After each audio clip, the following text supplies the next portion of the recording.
Jadi kalau fitnatul duhaimah ini terjadi, Rasulullah mengabarkan kondisi umat Rasulullah pagi beriman, sore sudah menjadi kafir, atau sore beriman, paginya menjadi kafir. Why? Kenapa? Kata Rasulullah, qala ya bi'udinahu bi'arati minad dunya, dia jual agamanya dengan harga dunia. Coba sekarang, nggak usah jauh-jauh, di Indonesia berapa banyak orang menjual agama demi jabatan, pangkat, kedudukan, popularitas dan sebagainya dan sebagainya. Naudzubillah ini dari. Bahkan saya melihat di Indonesia ini sekarang tren, ya, berlomba-lomba, ya, antri, ya, bahkan berduyun-duyun ingin jadi orang munafik. Ya. Kenapa di Indonesia kok sampai antri, ya kan, ingin jadi orang munafik?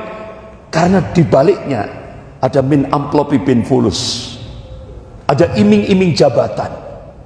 Sekarang kalau kepingin mendapatkan satu jabatan harus gila dulu, harus jadi munafik dulu. Padahal Allah ingatkan dalam surah apa itu, An-Nisa ayat 145, a'udzubillahi minasyaitonir rajim, innal munafiqin fid darkil asfali minan nar. Sesungguhnya orang munafik itu nanti di neraka, diletakkan di dasarnya neraka. Itu yang dikabarkan oleh Rasulullah SAW.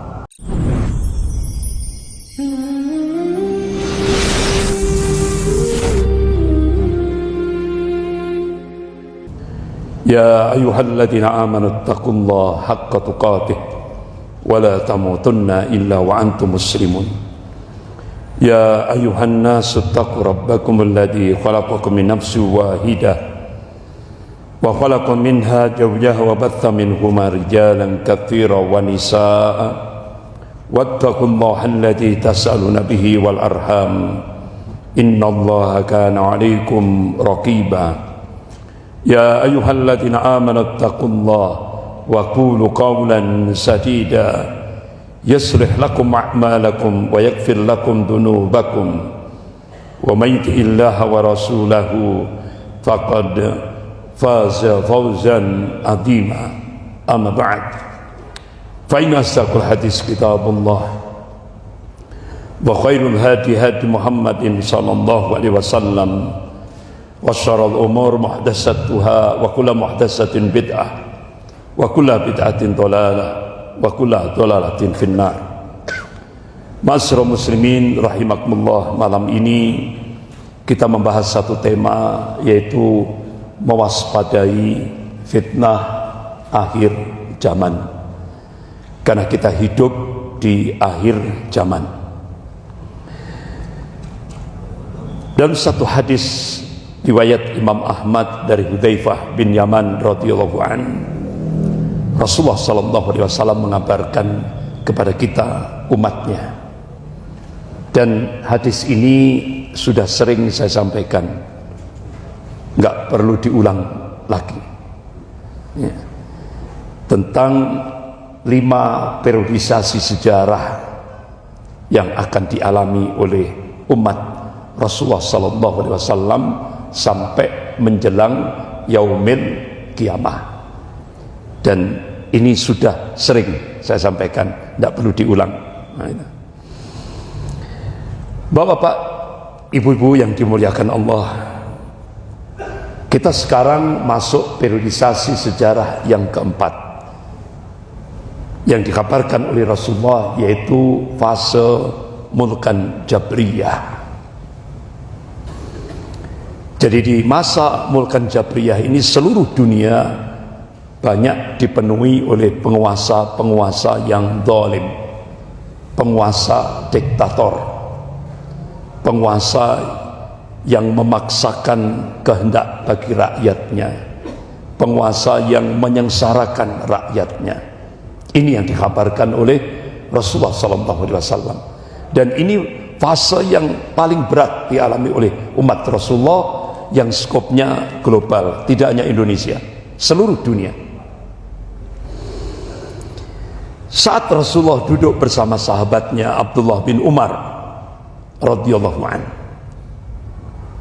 Rasulullah mengabarkan tentang 3 macam fitnah akhir zaman. Yang pertama yaitu fitnatul ahlas. Sahabat bertanya, ya Rasulullah, apa makna fitnatul ahlas? Rasulullah memberikan jawaban, qala hiya haramun wa harbun. Kemudian Rasulullah mengabarkan, kalian nanti akan menyaksikan fitnatus sarra, kemakmuran hidup. Jadi kalau fitnatus sarra ini terjadi, akan terjadi kekacauan di seluruh dunia ini. Perebutan sumber daya alam. Otomatis tidak lepas dari peperangan. Ya. Kita lihat bagaimana Amerika dengan 32 negara sekutunya membombardir Irak. Itu ternyata ujung-ujungnya minyak, sumber daya alam. Dengan peperangan yang mengerikan. Ya. Tapi berbeda di Indonesia. Di Indonesia strateginya pakai investasi. Ya. Tanpa peperangan. Ya. Sehingga sumber daya alam di Indonesia banyak dikuasai oleh negara-negara adidaya. Freeport, tambang emas terbesar dunia, yang tiap hari memproduksi 450 kilogram emas per hari, mulai zamannya Pak Harto sampai sekarang. 450 kilogram emas per hari. Tapi itu dikuasai oleh negara adidaya Amerika. Bahkan ada tambang emas terbesar, lebih besar dari Freeport, yaitu Halmahera, sekarang sudah dikuasai negara adidaya Cina. Nikel di Morowali, Sulawesi Tengah, sudah dikuasai. Tambang nikel terbesar dan terbaik, kualitas terbaik dunia, itu sudah dikuasai Cina. Bahkan kota kecil Bojonegoro, di sana ada blok cepu minyak, sudah dikuasai Amerika, Exxon Mobil. Jadi seluruh Indonesia sumber daya mineral semuanya dikeruk dengan strategi investasi. Jadi bahasanya halus, investasi. Tapi itu sebuah penjajahan tanpa peperangan. Bapak-bapak, ibu yang dimuliakan Allah. Kemudian yang ketiga, kata Rasulullah, kalian akan menyaksikan fitnatud duhaima. Kata ad-duhaima itu berasal dari bentuk tasghirnya, pengecilannya, dahma. Ini bahasa kinayah, kiasan. Artinya hitam, gelap. Ini perumpamaan. Apa wujud konkretnya? Kata Rasulullah, qala yusbihu rajulun mu'minan wa yumsi kafiran, aw yumsi mu'minan wa yusbihu kafiran, yabi'u dinahu bi ardi minad dunya. Ini hadis sahih rawahu Muslim. Jadi kalau fitnatud duhaima ini terjadi, Rasulullah mengabarkan kondisi umat Rasulullah, pagi beriman, sore sudah menjadi kafir, atau sore beriman, paginya menjadi kafir. Why? Kenapa? Kata Rasulullah, qala yabi'u dinahu bi ardi minad dunya. Dia jual agamanya dengan harga dunia.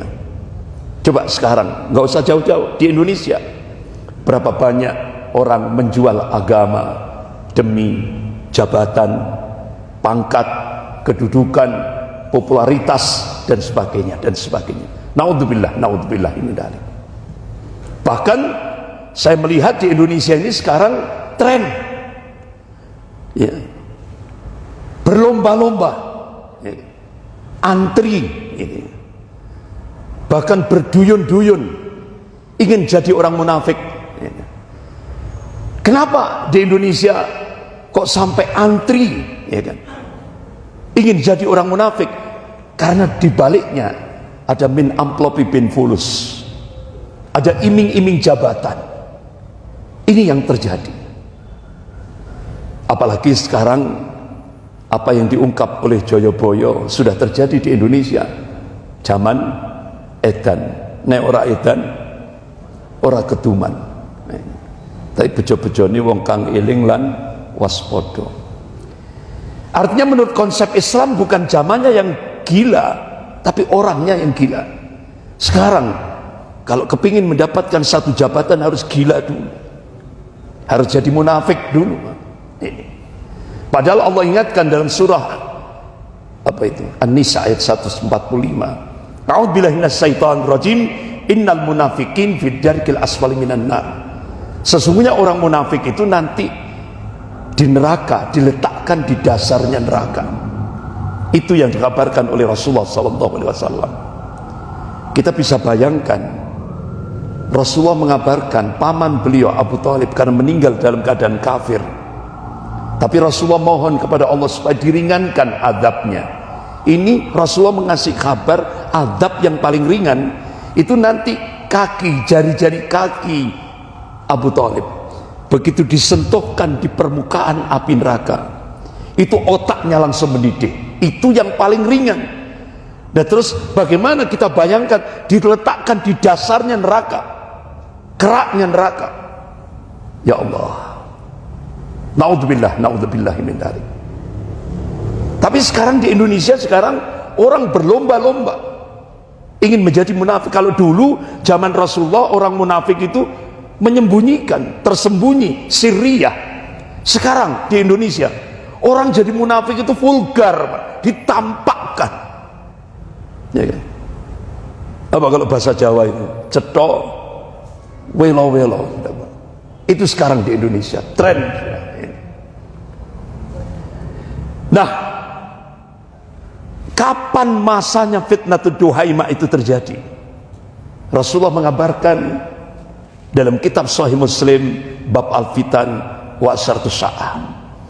Jadi fitnatul duhaimah itu akan terjadi puncaknya ketika Allah munculkan al-masihid dajjal. Itu puncaknya fitnatul duhaimah. Rasulullah mengabarkan dajjal, al-masih dajjal itu Allah akan munculkan dalam kitab Sahih Muslim itu di Asbahan. Kalau kita buka Google Map itu kota Isfahan, Iran. Jadi nanti Al-Masih Dajjal itu Allah akan munculkan di kota Isfahan, Iran. Yang di belakangnya kata Rasulullah ada 70.000 orang Yahudi memakai at-toyalisah, jubah kebanggaan. Nah kira-kira sekarang tanda-tandanya sudah nampak apa belum? Sudah. Bapak-bapak, ibu yang dimuliakan Allah, Duta Besar Amerika untuk Iran nulis sebuah buku Mission to Iran. Ternyata di kota Isfahan ini sekarang kurang lebih sudah ada 80.000 orang-orang Yahudi. Di sana banyak sinagog, tempat-tempat ibadah orang Yahudi. Dan kita masih ingat kenapa Iran itu pusatnya Syiah Rafidhah. Siapa yang menciptakan? Orang Yahudi, yaitu Abdullah bin Sabah. Orang Yahudi yang pura-pura masuk Islam, tapi ternyata tujuannya untuk menghancurkan Islam dari dalam. Bapak-bapak, ibu-ibu yang dimuliakan Allah. Jadi fase fitnatul duhaimah itu puncaknya ketika Allah munculkan al-masihid dajjal. Ya, dajjal itu kata Rasulullah mata kirinya cacat, buta. Yang kanan itu seperti anggur hitam, agak menjorok ke depan. Apa kalau bahasa Jawa? Mendolo. Nah itu. Rambutnya kerinting, kakinya bengkok, bentuk U. Rasulullah mengabarkan dalam kitab Sahih Muslim di dahinya itu tertulis kaf, fa, ro, kafir. Bahkan Rasulullah mengabarkan dalam kitab Sahih Muslim orang mukmin yang buta huruf pasti bisa membaca bahwa ini kaf, fa, ro. bisa membaca. Dan daya rusaknya luar biasa, ya kan? Nah sekarang Dajjal belum muncul, tapi sistem Dajjal ini sudah Pak, sudah nyampe Malang. Tidak hanya nyampe Malang, masuk ke rumah tangga kita. Yang dulu sudah pernah saya sampaikan secara rinci. Bagaimana di mata uang $1 itu kan ada simbol piramid yang dulu sudah pernah saya terangkan. Ada simbol mata satu, yaitu Al-Dajjal. Di bawahnya tertulis Novus Ordo Seclorum. Itu kalau di bahasa Inggris kan The New World Order, tatanan dunia baru. Kalau menurut agama kita itu sistem Dajjal. Nah, Bapak-bapak, ibu-ibu yang dimuliakan Allah, ada Prof. Adam Weishaupt, itu tokoh Zionis Yahudi yang cukup militan. Beliau bercita-cita untuk mewujudkan one world government, hapuskan agama-agama. Itu yang pertama. Makanya jangan kaget, Dr. Abraham Geiger, itu tokoh Yahudi yang cukup militan, membuat agama baru, menciptakan agama baru untuk menghapus, untuk menghancurkan semua agama-agama ini. Apa? Pluralisme. Ya. Akhirnya diadopsi oleh Profesor John Hick, tokoh intelektual Amerika. Kemudian diadopsi di Indonesia sejak tahun 1970 oleh 4 tokoh. Gak usah saya sebut karena orangnya sudah meninggal. Sisa 1 yang belum. Gak usah saya sebut. Nah, ternyata sudah disosialisasikan di Indonesia agama baru ini. Halus sekali, tidak terasa. Bahkan itu sudah meluas di seluruh Indonesia. Bahkan cara untuk menjual agama baru ini, strategi yang pertama yaitu pakai strategi umat Islam ini diajak pada kesatuan sosial, sehingga di seluruh kota-kota besar di seluruh Indonesia diadakan pertemuan lintas agama. Nah ini ternyata tokoh-tokoh Islam terhipnotis. Oh ini baik ini. Tidak tahunya ujung-ujungnya diajak pada kesatuan ritual. Untuk apa tujuannya? Untuk menghapuskan akidah umat Islam, yaitu konsep lakum dinukum waliyadin, dihapus. Sehingga akhirnya di seluruh kota-kota besar di seluruh Indonesia termasuk di Malang diadakan doa bersama antar umat beragama. Pernah dengar enggak? Nyata itu. Habislah, hancurlah akidah umat Islam. Bahkan tidak cukup dengan itu, dimunculkan lagi salam pluralisme agama. Assalamualaikum, salam sejahtera, selamat malam, om, ya. Habis itu apa? Salam kebajikan, salam, dan sebagainya dan sebagainya. Itu diamalkan mulai dari presiden sampai RT. Benar enggak? Nyata. Alhamdulillah, Majelis Ulama Jawa Timur yang dipimpin oleh Kiai Haji Abdul Somad Bukhari mengeluarkan fatwa haram hukumnya. Alhamdulillah, ulama Jawa Timur masih komitmen untuk menyelamatkan akidah umat Islam. Akhirnya fatwa Majelis Ulama Jawa Timur yang mengharamkan salam pluralisme agama didukung Majelis Ulama seluruh Indonesia. Alhamdulillah, Pak. Ulama-ulama kita masih istiqomah menyelamatkan akidah umat Islam. Karena apa? Kalau kita mengucapkan salam pluralisme agama, itu masuk nawakidul Islam. Jumhur ulama Ahlus Sunnah wal Jamaah sepakat itu masuk nawakidul Islam. Batal Islamnya, batal syahadatnya, gugur imannya. Itu. Belum selesai itu, muncul lagi, ya kan? Dajjal, ini sistem Dajjal dimunculkan lagi, dan itu masuk ke keluarga-keluarga kita, masuk di rumah tangga kaum muslimin lewat apa? Gerakan feminisme, yang kalau bahasa Indonesianya apa? Emansipasi wanita. Padahal Allah sudah perintahkan waqarna fi buyutikunna. kaum wanita harus banyak di rumah. Tapi dengan gerakan feminisme ini, wanita harus banyak di luar. Belum selesai gerakan feminisme, dimunculkan lagi untuk merusak keluarga-keluarga muslim. Apa? Kesetaraan gender. Apa kesetaraan gender itu? Jadi suaminya jadi imam, istrinya wajib jadi imam. Sehingga dalam keluarga muslim itu ada 2 imam. Nah kalau sudah satu keluarga muncul 2 imam, ini jalan enggak mungkin.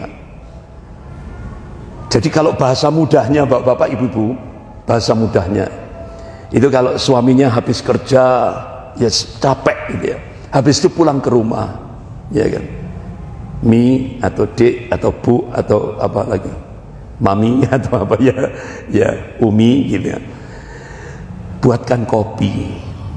Apa jawabannya? Nggawe dewe, karena ini musim kesetaraan gender.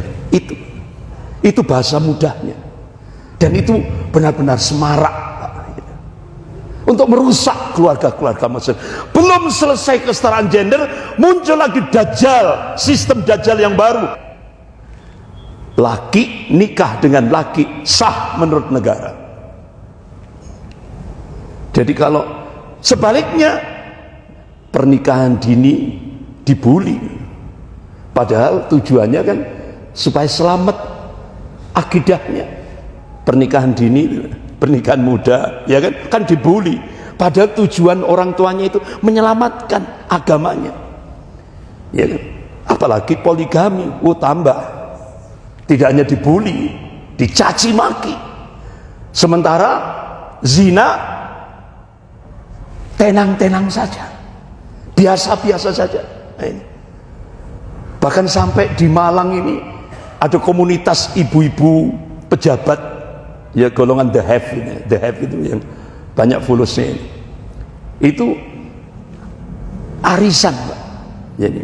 Jadi artinya apa? Dia ngomong kepada suaminya, papi gitu ya, kalau di rumah harus jadi suami yang the best, tapi kalau di luar monggo jajan enggak apa-apa. Astagfirullah. Bahkan ketika para suaminya berangkat kerja, ini pejabat di Malang ini ada komunitasnya, itu istrinya arisan. Arisan apa? Gigolo. Astagfirullah. Naudzubillah min dzalik. Inilah yang terjadi.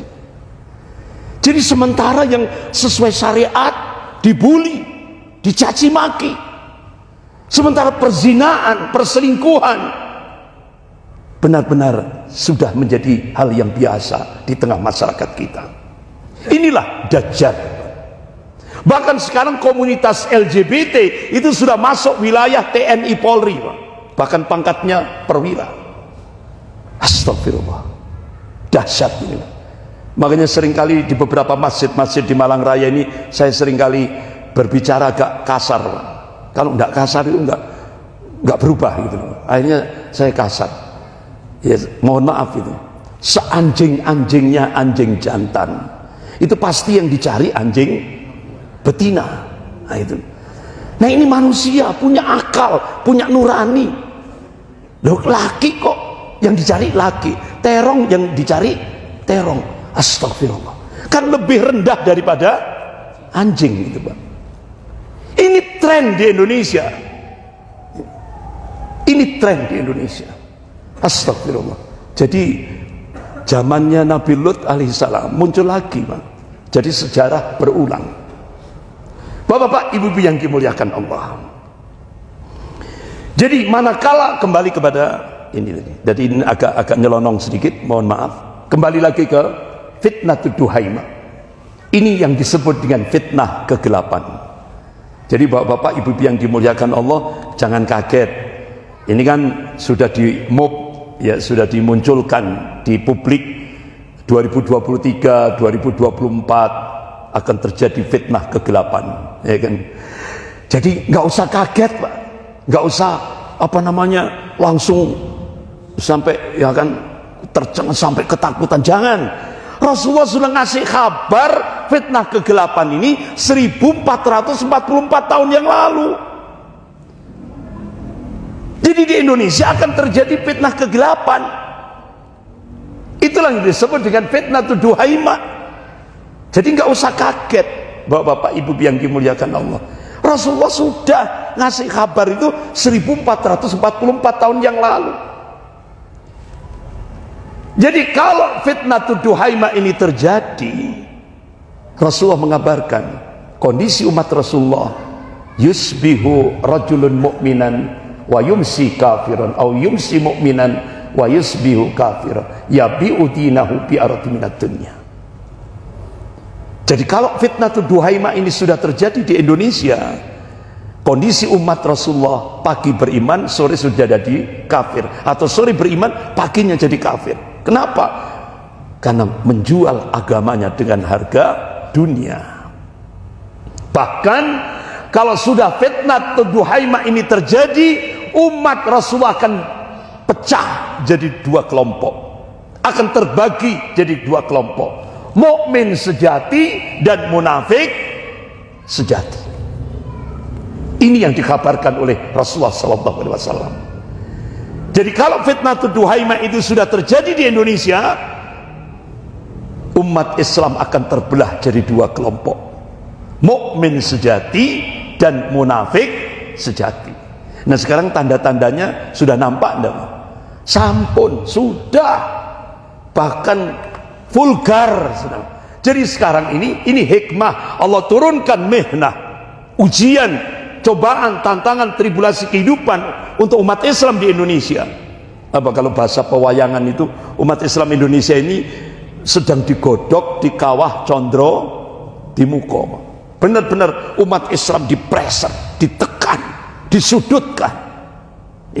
Ini yang dialami oleh kaum muslimin di Indonesia. Padahal umat Islam mayoritas, tapi dipaksa untuk jadi minoritas.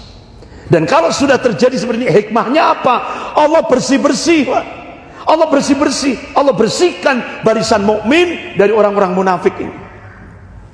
Makanya sekarang sudah jelas di Indonesia, yang munafik udah cetok welo-welo, nampak sudah yang munafik, ya kan?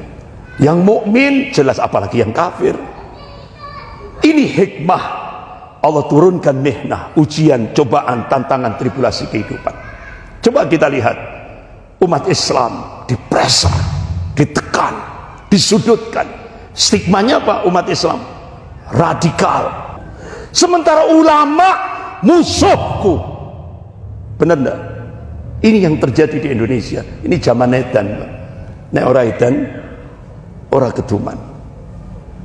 Ustadz dikriminalisasi. Padahal kan sudah jelas kan di persidangan tidak ada bukti terorisme, tapi ternyata sudah ada paket. Padahal di persidangan tidak ada bukti terorisme, tidak ada. Ini ustadz berdakwah. Jadi sekarang orang ustadz berdakwah masuk kategori teroris. Astagfirullah. Semua kena 3 tahun penjara. Sementara yang merampok, yang berapa triliun ini, yang kasus minyak goreng, orang Cina itu kasus minyak goreng, sehingga akhirnya rakyat Indonesia berbondong-bondong antri minyak goreng. Ternyata dikorupsi oleh orang Cina. Berapa tahun penjara? Cuma 1 tahun. 1 tahun penjara. Ini yang menyebabkan rakyat Indonesia antri minyak goreng. Padahal Indonesia itu penghasil minyak terbesar seluruh dunia loh.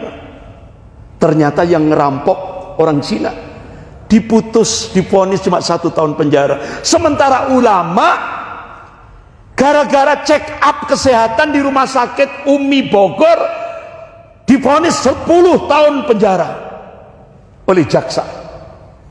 Check up kesehatan, sehingga akhirnya wartawan tanya, bagaimana Habib? Alhamdulillah saya sehat-sehat saja. Langsung dikenai pidana 10 tahun, jaksa menuntut 10 tahun penjara. Akhirnya pakar-pakar hukum pidana seluruh Indonesia langsung memberikan statement, minta supaya fakultas hukum seluruh Indonesia dibubarkan saja karena tidak ada manfaatnya. Karena ini benar-benar kezaliman yang sangat zalim.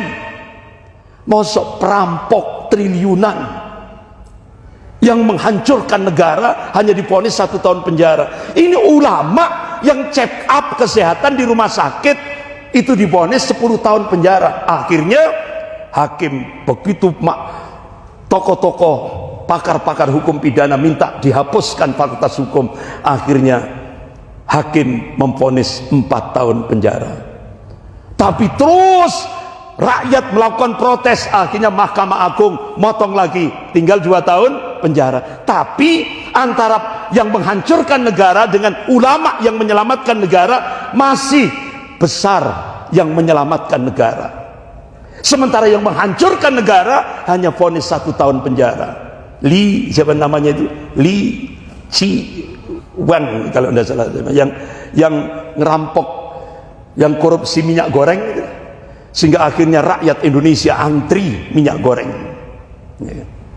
Astagfirullah. Inilah masa-masa fitnatud duhaimah. Masa-masa fitnatud duhaimah. Jadi bapak ibu yang dimuliakan Allah, lemahnya umat Islam itu bukan karena kuatnya orang kafir. Lemahnya umat Islam itu karena terlalu banyak orang-orang munafik. Ini yang kita lihat sekarang ini di Indonesia. Ya. Makanya kenapa Rasulullah perintahkan, qala Rasulullah sallallahu alaihi wasallam, jahidul kuffar wal munafikin bi amwalikum wa anfusikum wa alsinatikum. Ini hadis sahih. Rasulullah perintahkan kepada umatnya, berjihadlah kalian pada orang-orang kafir dan orang munafik. Dengan apa? Dengan harta-harta kalian, dengan jiwa-jiwa kalian, dengan lesan-lesan kalian. Itu perintah Rasulullah sallallahu alaihi wasallam. Bapak-bapak, ibu-ibu yang dimuliakan Allah, kembali lagi kepada fitnah Al-Masih Dajjal. Tadi kan sistem yang tadi yang sudah saya sampaikan sampai merusak rumah tangga. Belum lagi ini masuk masalah yang sangat fundamental. Dajjal ini Pak, sistemnya apa? Digerakkan, disosialisasikan di Indonesia. Kearifan budaya lokal. Ini sistem Dajjal ini Pak. Ya, kan? Kearifan budaya lokal. Dan kita rakyat Indonesia wajib diminta mendukung kearifan budaya lokal. Dulu pernah saya tayangkan, ada 30 ormas Islam yang disupport oleh lembaga-lembaga ini. Lengkap nama ormasnya, tokohnya, alamatnya, berapa US dollar dia terima. Artinya apa? Makanya kenapa sekarang ini kok banyak orang munafik gitu Pak. Jadi benar-benar dia dijadikan garda terdepan untuk menghancurkan Islam dari dalam. 30 ormas. Tapi begitu saya tayangkan, wah itu geger Pak. Geger. Wong saya download ke websitenya ini The Asia Foundation, The Ford Foundation. Jadi kok nggak percaya gitu, padahal itu sudah berapa US dollar, itu sudah. Jadi ternyata munafik di ini, pengkhianat Islam ini banyak Pak di Indonesia ini, ya kan? Makanya kita jangan mudah melihat casingnya. Kadang-kadang kan casing yang tampilan ini, nggak tahunya dia pengkhianat. Ya, itu. Jadi seperti itu. Nah ternyata bapak-bapak ibu yang dimuliakan Allah, Leap for All Foundation bercita-cita, ini sistem Dajjal, ingin menjadikan umat Islam di Jawa ini seperti 500 tahun yang lalu. Hindu, akidahnya sinkretisme, itu sinkretisme bercampur dengan kesyirikan, sehingga bahasanya halus, kearifan budaya lokal. Itu artinya Leap for All Foundation dengan membiayai jutaan US dollar untuk membangkitkan kembali budaya-budaya syirik itu Pak. Sehingga di seluruh Indonesia, termasuk di paling banyak Jawa Timur ini Pak, bersih acara bersih desa, sedekah bumi, larung laut, sesajen dan dupa, apalagi macam-macam itu juga, ya kan? Luar biasa. Itu ternyata promotornya adalah Live for All Foundation dengan bahasa yang elegan, kearifan budaya lokal. Padahal itu syirik. Allah ingatkan dalam surah Luqman ayat 13 ini, a'udzubillahi minasyaitonir rajim, innasyirka ladzunnun adzim. Sesungguhnya kesyirikan itu adalah kezaliman yang sangat besar di sisi Allah. Bahkan Allah tegaskan dalam surah Az-Zumar ayat 65, a'udzubillahi minasyaitonir rajim, la in asyrakta la yahbatun amaluka wa la takunanna minal khasirin. Barang siapa yang berbuat syirik, niscaya hapuslah amal-amalnya, sholatnya, puasanya, zakatnya, hajinya, umrohnya, kebaikannya, semuanya. Bahkan Allah tegaskan dalam surah An-Nisa ayat 48 ini, a'udzubillahi minasyaitonir rajim, innallaha la yaghfiru an yushraka bihi wa yaghfiru ma duna dzalika liman yasha wa may yusyrik billah faqad iftara itsman adziman. Sesungguhnya Allah tidak mengampuni dosa syirik, dan Allah mengampuni dosa selain syirik bagi yang dikehendakinya. Wa may yusyrik billah faqad iftara itsman adziman. Barang siapa yang berbuat syirik, maka dia telah melakukan dosa besar yang paling besar. Bahkan saat Rasulullah duduk bersama sahabatnya Abu Bakar As-Siddiq radhiyallahu an, Rasulullah memberikan wasiat, ala unabbiukum bi akbaril kabair. Maukah kamu aku tunjukkan satu dosa besar yang paling besar? Rasulullah ngulang-ulang sampai 3 kali. Qala al-israku billah, al-israku billah, al-israku billah. Ini hadis sahih riwayat Bukhari dan Muslim. Jadi Dajjal ini luar biasa, sehingga akhirnya di Balai Kota Malang diadakan acara sesajen dan dupa. Padahal sudah nyata itu Pak syirik. Ya. Habis itu didas berantas, larung apa itu, motong untuk leluhur, untuk apa yang bau rekso. Nah, di pantai selatan, larung laut, astagfirullah, untuk dipersembahkan ke Nyai Roro Kidul. Coba Nyai Roro Kidul digambar sebagai wanita yang sangat cantik dan apa pakai kereta kencana ini terbuat dari emas dan perak. Tapi aneh, logikanya itu kok hilang semua Pak. Makanannya itu loh kepala kerbau. Kan aneh Pak, nggak masuk akal itu loh. Mosok wanita cantik, kereta kencana emas dari emas dan perak disuguhi kepala kerbau. Itu di pantai selatan, di Malang Selatan, disaksikan menteri, bupati dan sebagainya. Naudzubillah, naudzubillah. Padahal itu syirik akbar, bisa mengeluarkan seorang hamba Allah dari agama Allah ini. Ini Pak. Makanya bapak-bapak, ibu yang dimuliakan Allah, Dajjal ini belum muncul tapi sistemnya sudah bahkan ditopang oleh dinas pariwisata resmi Pak negara. Nah, itu. Tapi sistem Dajjal ini luar biasa. Nah, jadi bapak-bapak, ibu yang dimuliakan Allah, bahkan nanti yang paling banyak terhipnotis oleh Al-Masih Dajjal itu adalah kaum wanita. Makanya Rasulullah perintahkan suami-suami, para suami untuk memingit kaum wanita, karena yang paling banyak terhipnotis Dajjal itu adalah kaum wanita. Karena Dajjal itu Pak, Rasulullah ngasih kabar dalam kitab Sahih Muslim bab Al-Fitan wa Asratu Sa'ah. Itu kalau ada satu kawasan yang paceklik gitu, kekeringan, itu Dajjal itu bisa menurunkan hujan. Bahkan Dajjal itu diberi kesempatan oleh Allah untuk mematikan orang dan menghidupkan orang, tapi maksimal cuma 2 kali, tidak bisa untuk seterusnya, tidak bisa. Menghipnotis betul.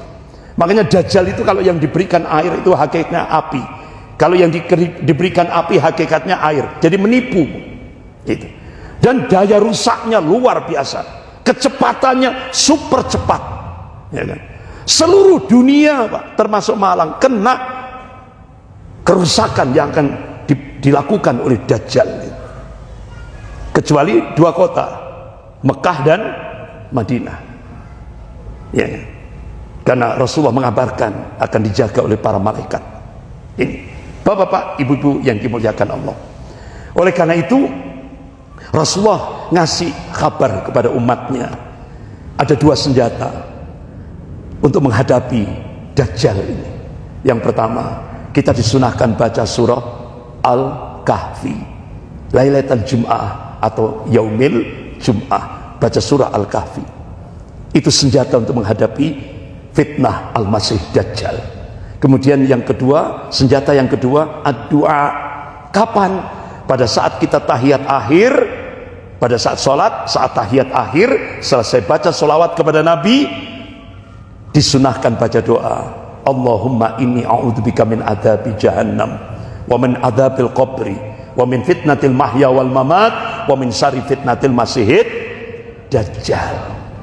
Ini Bapak-bapak, ibu-ibu yang dimuliakan Allah, Rasulullah mengabarkan, qala Rasulullah sallallahu alaihi wasallam, sayati 'alan nas sanawatun qada'atun yusaddiqu fiha al-kadhib wa yukadzibu fiha as-sadiq wa yata'ammanu fiha al-kha'inu wa yukhawwanu fiha al-aminu wa yantiqu fiha ar-ruwaybidah. Qila wa ma ar-ruwaybidah? Qala ar-rajul at-tafih fil amril ammah. Rawahu al-Hakim. Jadi Rasulullah mengabarkan akan datang kepada kalian manusia ini, umat Rasulullah ini, tahun-tahun yang penuh tipu daya. Artinya tahun-tahun yang penuh penipuan. Pendusta dipercaya, orang yang jujur didustakan, ini pengkhianat diberi kedudukan, diberi jabatan, sementara orang yang amanah disingkirkan, tidak dihormati. Bahkan dalam hadis yang lain, kalian nanti akan menyaksikan orang yang orang yang dungu, orang yang bodoh dimulia-muliakan, sementara ulama dilecehkan, dikriminalisasi. Sudah terjadi? Sudah. Bahkan Rasulullah mengabarkan nanti yang banyak berbicara adalah ar-ruwaybidah. Ar-ruwaybidah itu orang yang nggak ngerti agama tapi mimpin rakyat kebanyakan. Dan ini sudah terjadi. Bapak-bapak, ibu-ibu yang dimuliakan Allah, pertanyaannya, bagaimana kiat, cara kalau kita ingin selamat ketika kita memasuki fase keempat, di mana kita hidup dipenuhi dengan fitnah-fitnah akhir zaman, semakin hari semakin dahsyat. Yang pertama, kiat yang pertama, kalau kita ingin selamat, qala Rasulullah sallallahu alaihi wasallam, usikum wa nafsi bi taqwallahi azza wa jalla wa sam'a wa ta'ah. Ini wasiat Rasulullah yang kedua. Yang pertama, Pak, tadi yang kedua yang saya baca ini, yang kedua. Yang pertama, qala Rasulullah sallallahu alaihi wasallam, badiru bi a'mali fitanan ka qita'il lailil mudlim yusbihu rajulun mu'minan wa yumsi kafiran aw yumsi mu'minan wa yusbihu kafiran yabi'u dinahu bi arati minad dunya. Yang tadi sudah saya bahas. Jadi kiat yang pertama, al-mubadirah bi a'mal. Rasulullah perintahkan pada umatnya bersegera beramal soleh. Jangan ditunda. Kalau sudah ada niat, langsung, Pak, jangan ditunda. Kadang-kadang ini ada kejadian, ada orang tua, dia sudah niat beramal soleh, ya kan? Tapi ternyata sudahlah, tak serahkan anaknya. Qadarullah besoknya meninggal. Apakah terus diteruskan sama anaknya? Enggak. Makanya, Pak, perintah Rasulullah ini sikapi dengan sami'na wa ata'na. Al-mubadirah bi'amal, bersegera beramal soleh. Kalau sudah ada niat, kerjakan. Jangan terus akhirnya diserahkan anaknya, diserahkan menantunya. Jangan, segera. Karena kita tidak tahu, Pak, kapan kita mati, di mana kita mati, dalam kondisi apa kita mati. Hanya Allah yang tahu. Dan kematian itu datangnya tiba-tiba. Ini kiat yang kedua, kalau kita ingin selamat ketika kita menghadapi fitnah akhir zaman seperti sekarang ini, Rasulullah mengabarkan, qala Rasulullah sallallahu alaihi wasallam, usikum wa nafsi bi taqwallahi azza wa jalla wa sam'a wa ta'ah wa in ta'amara alaikum abdun habasiyun fa innahu ma ya'is minkum fasayra ikhtilafan katsira fa alaikum bis sunnati was sunnatil khulafa'ir rasyidin al mahdiyyin min ba'di tamassaku biha wa adu 'alaiha bin nawajid wa iyyakum wa muhdatsatil umur wa kullu muhdatsatin bid'ah wa kullu bid'atin dhalalah wa kullu dhalalatin finnar. Ini wasiat Rasulullah. Usikum wa nafsi bitaqwallahi azza wa jalla wa sam'a wa ta'ah. Aku wasiatkan kepada kalian agar takut kepada Allah azza wa jalla, wa sam'a wa ta'ah, dengar dan taat. Artinya apa? Dengarkan apa yang diperintahkan oleh Allah dan Rasulnya, wa ta'ah, taati apa yang diperintahkan oleh Allah dan Rasulnya. Wa in ta'amaru alaikum abdun habasiyun, sekalipun yang memimpin kamu itu seorang budak Habsi. Jadi budak Habsi itu, Pak, kalau bahasa kasarnya itu orangnya jelek gitu, Pak, ya kan, hitam, jelek, kemudian ngelenges, berminyak kulitnya ini. Artinya apa? Rasulullah mengingatkan umatnya, apalagi sekarang, zaman sekarang, jangan lihat orangnya, jangan lihat titelnya, jangan lihat bajunya, jangan lihat gamisnya, jangan lihat sorbannya, jangan lihat kopiahnya, jangan lihat jabatannya, kedudukannya, pangkatnya, jangan. Rasulullah ingatkan, dengarkan apa yang diucapkan, walaupun dia seorang budak Habsi, orang jelek sekalipun. Kadang-kadang itu kan kita sering terhipnotis oleh casing, tampilan gitu. Rasulullah mengingatkan, jangan kalau sudah kita masuk fitnah-fitnah akhir zaman seperti sekarang ini, dengarkan apa yang diucapkan, walaupun orangnya jelek sekalipun, rendah sekalipun. Kalau dia ngajak untuk al-khauf minallah, sikapi dengan sami'na wa ata'na. Kenapa? Rasulullah ngasih kabar, kalau sudah kita masuk zaman fitnah akhir zaman ini, yang paling banyak itu ulama su' daripada ulama yang istiqomah. Yang paling banyak itu ulama su'. Yang aku khawatirkan atas umat ini adalah munculnya pemimpin yang menyesatkan umat. Oleh karena itu Ibnu Qudamah rahimahullah dalam kitabnya Minhajul Qasidin, ciri ulama su' ini manusia yang paling jahat di kolom bumi ini, kata Rasulullah, yaitu orang ulama yang dengan ilmunya dia bernikmat-nikmat dengan dunia. Ulama yang dengan ilmunya dia mencari kedudukan di sisi ahli dunia. Bahkan Ibnu Qayyim al-Jauzi rahimahullah, beliau sampai memberikan statement, ulama su' itu dengan ucapannya dia ngajak ke surga, dengan perbuatannya dia ngajak ke neraka. Itu makanya ketika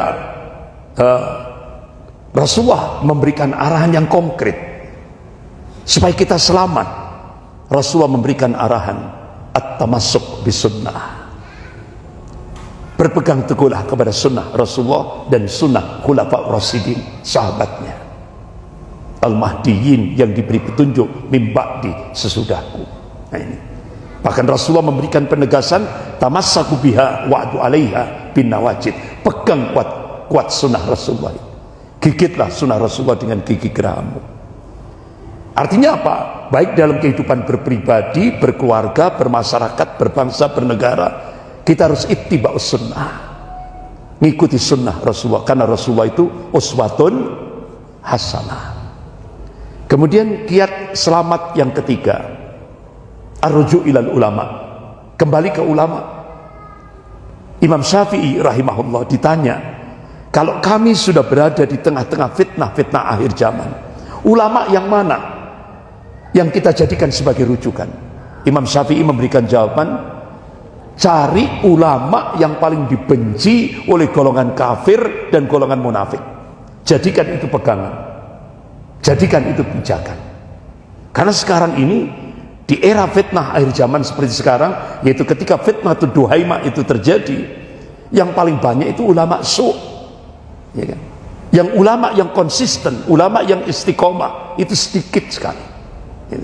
Makanya Imam Syafi'i rahimahullah, beliau memberikan jawaban, cari ulama yang paling dibenci oleh golongan kafir dan golongan munafik. Ini.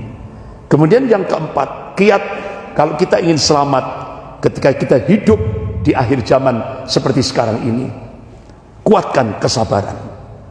Sebagaimana Allah ingatkan dalam surah Al-Imran ayat 200 ini, a'udzubillahi minasyaitonir rajim, ya ayyuhalladzina amanu sabiru wasabbiru warabbitu wattaqullah la'allakum tuflihun.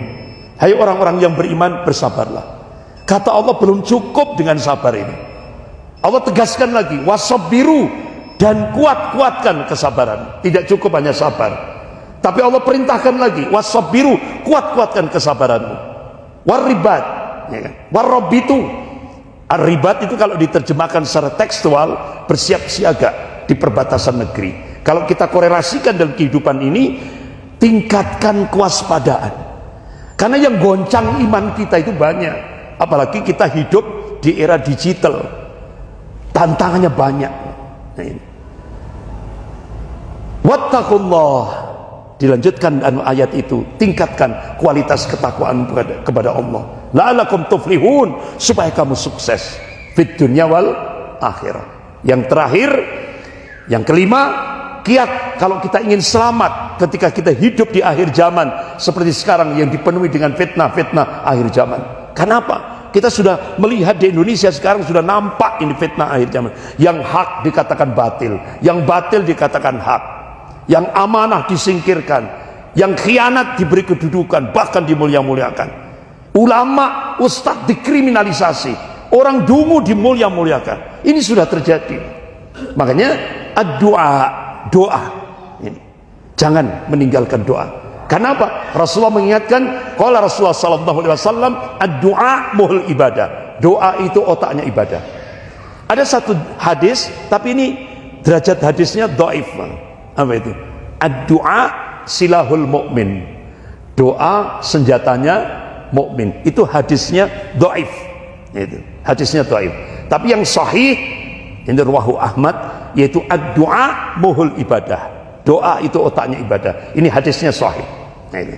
Makanya setiap kita tahiyat akhir waktu sholat, selesai baca sholawat kepada Nabi, jangan lupa doa ini. Allahumma inni a'udzubika min adzabi jahannam, wa min adzabil qabri, wa min fitnatil mahya wal mamat, wa min syarri fitnatil masihid dajjal. Ya Allah, aku berlindung kepada Engkau ya Allah dari adab jahannam. Aku berlindung kepada Engkau ya Allah dari adab kubur. Aku berlindung kepada Engkau ya Allah dari fitnah pada saat kami hidup dan pada saat kami mati. Dan aku berlindung kepada Engkau ya Allah dari fitnah al-masihid dajjal. Mudah-mudahan Allah subhanahu wa ta'ala memberikan keselamatan kepada kita semuanya. Dan mudah-mudahan sampai kita menghadap Allah, mudah-mudahan kita semuanya diberikan akhir yang husnul khatimah. Amin ya rabbal alamin. Sekian kita akhiri dengan doa kafarat majelis. Subhanakallahumma wa bihamdika asyhadu an la ilaha illa anta astaghfiruka wa atubu ilaik. Wabillahi taufik wal hidayah. Wassalamualaikum warahmatullahi wabarakatuh.